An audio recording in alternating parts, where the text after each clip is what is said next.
जय श्री कृष्णा। कैसे हैं आप लोग फ्रेंड्स। आज की चर्चा जो होने जा रही है, जैसे कि आप सामने टाइटल देख ही रहे हैं, मीन राशि 5 मार्च। ये थोड़ा सा मिस्टेक हो गया था। साथ ही साथ मीन राशि 5 मार्च पुनर्वसु से पुष्य और कर्क की ओर गुरुदेव महाराज। तो ये काफ़ी महत्वपूर्ण चर्चा का विषय रहने वाला है, जहाँ पर हम चर्चा को आगे बढ़ाने जा रहे हैं। देखिए, ये संसार जो है मिथ्यावान है, बदलाव इसकी नियति है और ये बदलाव को जागृत करते हैं ये 9 के 9 ग्रह। जैसा कि आप देखते हैं, जब से भी आपने ज्योतिष को समझना प्रारंभ किया है, ज्योतिष को देखना प्रारंभ किया है, आप देखते हैं कि डे बाय डे जो हमारे जीवन में परिवर्तन होते रहते हैं। इन्हीं के आधार पर हमारी दैनिक गतिविधियां भी बदलती रहती हैं। जैसा कल था वैसा आज नहीं है, जैसा आज है वैसा कल नहीं होगा। यही परिवर्तन प्रकृति का शाश्वत नियम है। अब देखिए, संसार जो है, कुछ लोग इसे मिथ्यावान कहते हैं, कुछ लोग इसे शाश्वत कहते हैं, लेकिन क्या है, क्योंकि यह मृत्यु लोक है, यहाँ जो आया है उसे जाना होगा।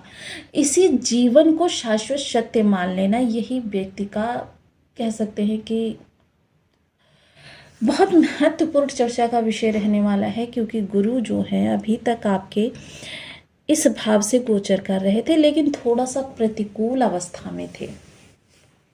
सबसे पहले मिथुन राशि में, मिथुन के नवमांश में गुरु जो गोचर कर रहे थे। अब मिथुन क्या है? मिथुन है आपके बुधदेव की राशि, और बुधदेव कहाँ हैं? आपके द्वादश भाव में। किसके साथ हैं? राहु के साथ में। राहु के साथ में और किन ग्रहों की युति बनी है? यहाँ पर सूर्य और मंगल भी हैं। अब देखिए, जो गुरु का राशिपति, एक तो गुरु के राशिपति के साथ गुरु के जो संबंध हैं वो अच्छे नहीं हैं। हालांकि इन्हें देखिए, कुछ लोग पिता पुत्र भी बताते हैं, लेकिन इनके संबंध जो हैं बहुत ही शत्रुवत है। जैसे मैं बताती हूँ, सदैव ही जो 7वां स्थान होता है शत्रुता का भाव लिए रहता है। मीन के सामने देख सकते हैं आप कन्या राशि है, और धनु के सामने मिथुन राशि है। दो त्रिक भावों का, क्षमा करें, केंद्र भावों का स्वामी आपके द्वादश में जाकर बैठा हुआ है, और इसकी ही राशि में बैठे हुए हैं गुरुदेव महाराज, जो कि आपके अगर जीवन में देखिए हर चीज़ हमारे मन के मुताबिक होने लगे, जो भी कार्य कर रहे हैं उसमें सफलता मिलने लगे, या जो भी हम चीज़ें प्राप्त कर रहे हैं उनका हमको भरपूर लाभ मिलने लगे, तो इससे उत्तम कोई समय हो ही नहीं सकता। और ऐसा तभी होता है कि देखिए, अन्य ग्रह चाहे थोड़ी बहुत प्रतिकूल अवस्था में हो, लेकिन गुरु आपके प्रतिकूल अवस्था में नहीं होनी चाहिए। गुरु जो कि देखिए कुछ समय से मार्गी अवस्था में गोचर कर रहे हैं, अभी कुछ ही दिन पहले ये मार्गी हुए हैं, लेकिन ये अतिचारी प्लस मार्गी चाल जो इनकी चल रही है वो कुछ ज़्यादा ही तीव्रता से चल रही है। जिस कारण से जब मैंने आपके साथ वीडियो शेयर किया था गुरु से संबंधित, तब ये 20 डिग्री के थे और अब ये 27 डिग्री के हो चुके हैं। अब सबसे पहले, क्योंकि गुरु देखिए अभी तब तक इसी भाव से गोचर करने वाले हैं 3 डिग्री पूर्ण होने तक, क्योंकि 30 डिग्री का भोग गुरु को करना है। उसके उपरांत गुरु चले जाएंगे आपके कर्क राशि में। अब कर्क राशि में चले जाएंगे तो यहाँ पर गुरु क्या होता है? दिग्बल भी होता है, गुरु के पास कारक भी होते हैं। गुरु देखिए, ये कुछ ऐसे भाव होते हैं जहाँ पर गुरु को मोस्ट प्रोबेबली बहुत अच्छा रिजल्ट देते हुए देखा जाता है। ये वो भाव होते हैं, और इन भावों में भी गुरु को अगर सकारात्मकता मिल जाए, यानी कि देखिए, ये जब ये जो नवमांश इस समय पर हम गोचर बता रहे हैं आपको, सबसे पहले तो ये नवमांश का परिवर्तन करेंगे 5 मार्च को। नवमांश का परिवर्तन किस उसमें होगा? कर्क के नवमांश में। कर्क के नवमांश में आने पर गुरु को थोड़ा सा बल प्राप्त हो जाएगा, क्योंकि ये मिथुन राशि, अब देखिए मिथुन राशि शत्रु के घर में, और शत्रु भी शत्रु के घर में, यानी त्रिक भाव में। गुरु शत्रु के घर में और शत्रु भी शत्रु के घर में। अब गुरु की विषमता देखिए कितनी बड़ी है, गुरु के सामने प्रॉब्लम्स। मतलब जैसे कि देखिए किसी व्यक्ति को चारों खाने चित कर दिया गया और कह दिया गया उसकी तेरे सामने मृत्यु खड़ी है और उससे कह दिया गया प्रसन्न रहिए, अपने कार्य करते रहिए आप आराम से, तो उस स्थिति में कोई क्या ही करेगा। अब यहाँ से जब गुरु यहाँ आएंगे तो काफ़ी महत्वपूर्ण स्थिति होगी। दूसरा क्या होगा, अब गुरु के बंधन कुछ समय के लिए खोल रहे हैं बुध देव महाराज, क्योंकि बुध से छूटकर कर्क के 9 मास में आएंगे। अब कर्क का ही ये कारक स्थान है, कर्क का ही काल पुरुष की 4th नंबर की राशि है कर्क, और कर्क के ही कारक स्थान पर जब गुरुदेव गोचर करेंगे तो ये तब भी पहले की अपेक्षा अब थोड़े अच्छे रिजल्ट देंगे। साथ ही साथ जब ये इस भाव में आएंगे और इस भाव में आकर फिर कुछ समय बाद तुरंत ये पुष्य नक्षत्र में चले जाएंगे।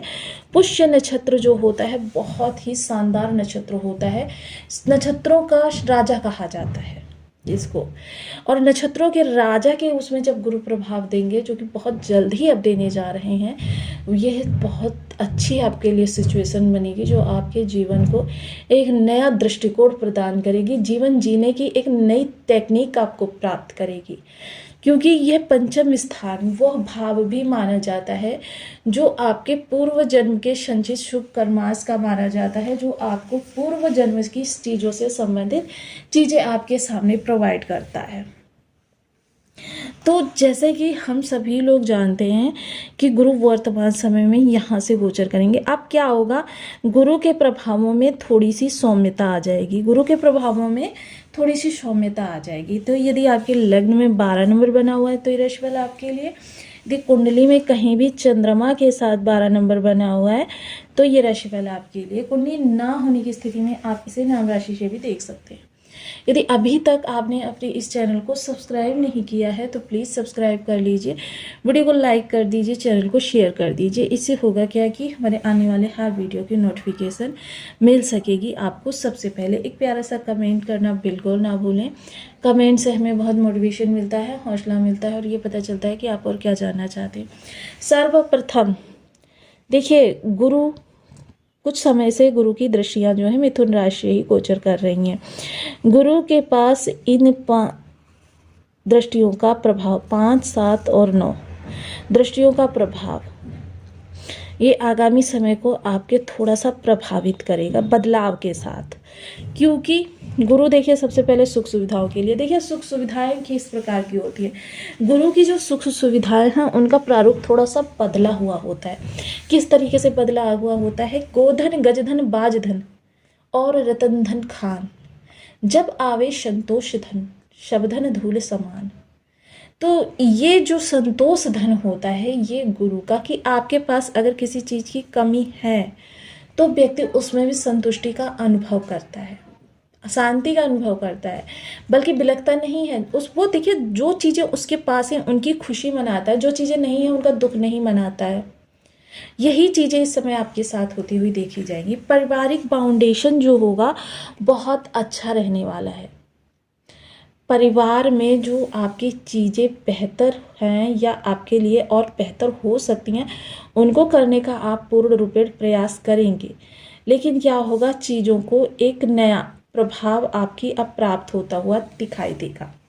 साथ ही साथ अगर मैं इस दौरान चर्चा करूं कि गुरु की जो ये पंचम दृष्टि इस दौरान ये आपकी अष्टम भाव पर जा रही है, तो मोस्टली देखिए ये पंचम दृष्टि अष्टम भाव, तो ये देखिए यहाँ पर सकारात्मकता, काफ़ी सारी ऐसी चीज़ें हैं जो आपको परेशान कर सकती हैं। सबसे पहले तो आपका त्रिक भाव ही देखिए कितना मजबूत हो रहा है, 3 अलग अलग प्लैनेट्स के आधार पर विषमता है। वो कह रहा है मैं अपने प्रभाव दूंगा, वो कह रहे हैं मैं अपना प्रभाव दूंगा, वो कह रहे हैं मैं अपना प्रभाव दूंगा। तो मतलब ये शानदार जो कह सकते हैं कि ये जो गोचर बना हुआ है जो आपके लिए काफ़ी ज़्यादा चैलेंजेस प्रस्तुत कर रहा है, चुनौतियां आपके सामने प्रस्तुत कर रहा है। कि एक तो सबसे अच्छी बेकार की बात ये इस समय पर यहाँ से हो रही है कि व्यक्ति किसी भी चीज़ का को केंद्रित नहीं कर पा रहा है, डाइवर्ट हो रहा है। मोस्टली क्या है कि देखिए एक तो राहु के माध्यम से, मंगल के माध्यम से इस भाव ने काफ़ी सारे भावों को कवर किया हुआ है, क्योंकि राहु और मंगल दोनों के पास 3 दृष्टियां हैं और अलग अलग दृष्टियां हैं। जैसे अगर देखिए मंगल के पास 4th दृष्टि है, राहु के पास 5म दृष्टि है और समस्त ग्रहों के पास 7म दृष्टि है, मंगल के पास फिर से 8म दृष्टि है और राहु के पास फिर से 9म दृष्टि है।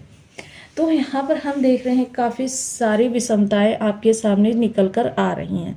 तो जिसके कारण से देखिए ये इस समय पर जो है आपका अष्टम भाव जो है काफ़ी ज़्यादा आपके लिए प्रॉब्लम्स क्रिएट कर सकता था, उसकी रक्षात्मक तंत्र को एक्टिव करेंगे, यानी समस्या आएंगी। ऐसा नहीं है कि आपका कोई अगर नेगेटिव चीज़ बनी हुई है तो वो आपको भोगना नहीं पड़ेगा, भोगना पड़ेगा, लेकिन उसके लिए देखिए निवारण यहाँ से गुरु भेजेंगे, क्योंकि आपकी ये परेशानियों का घर कहा जाता है, आयु मृत्यु का घर कहा जाता है, और आपका पाताल लोक भी कहा जाता है, अनिश्चितता से भरा हुआ भाव ये कहा जाता है।